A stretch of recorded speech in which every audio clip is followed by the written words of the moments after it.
नमस्कार दोस्तों, आज से मैं एक नई सीरीज शुरू करने जा रही हूँ जिसमें मैं अपनी यंगर ऑडियंस के लिए पंचतंत्र की सीख देने वाली कहानियाँ सुनाऊंगी।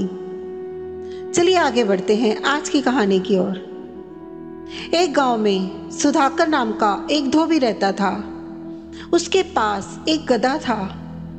उस गधे को भूख बहुत लगती थी, लेकिन मालिक का काम करने में उसकी नानी मरती थी।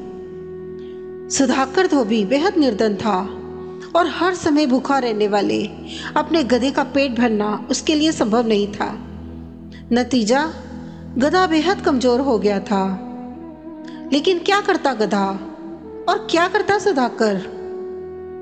यूं ही बीत रहे थे दोनों के दिन। शायद दोनों एक दूसरे के लिए ही बने थे। एक बार धोबी कुछ जरूरी सामान खरीदने के लिए पास के शहर में गया। शहर तक जाने वाला रास्ता जंगल में से होकर गुजरता था। घर लौटते समय उसे जंगल में तेंदुए की खाल पड़ी दिखाई दी।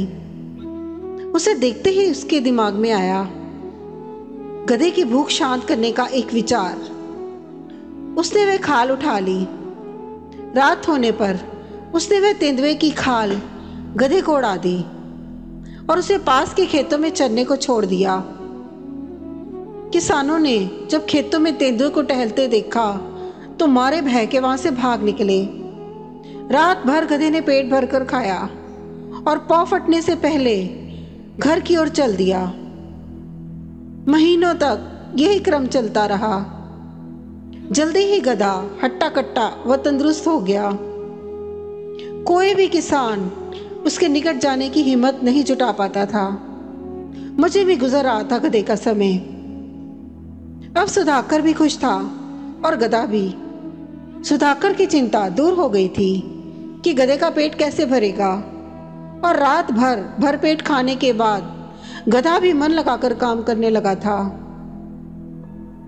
एक रात जब वह गधा पास के खेत में चर रहा था, तभी उसने दूर से किसी अन्य गधे के रेंगने की आवाज सुनी। गधा अपनी बिरादर की आवाज सुनकर बेहद खुश हुआ और लगा वह भी रेंकने, ढेंचू ढेंचू।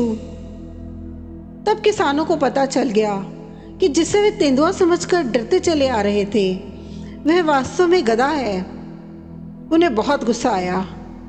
फिर क्या था, अपनी अपनी लाठियां लेकर वे पिल पड़े गधे पर। कुछ देर बाद गधे ने वहीं खेत में दम तोड़ दिया।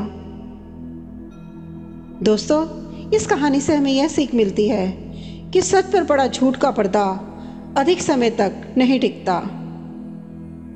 अगर आपको ये कहानी पसंद आई हो तो कृपया इसे लाइक कीजिए, शेयर कीजिए, सब्सक्राइब कीजिए और बेल आइकन दबाना बिल्कुल ना भूलें। नमस्कार।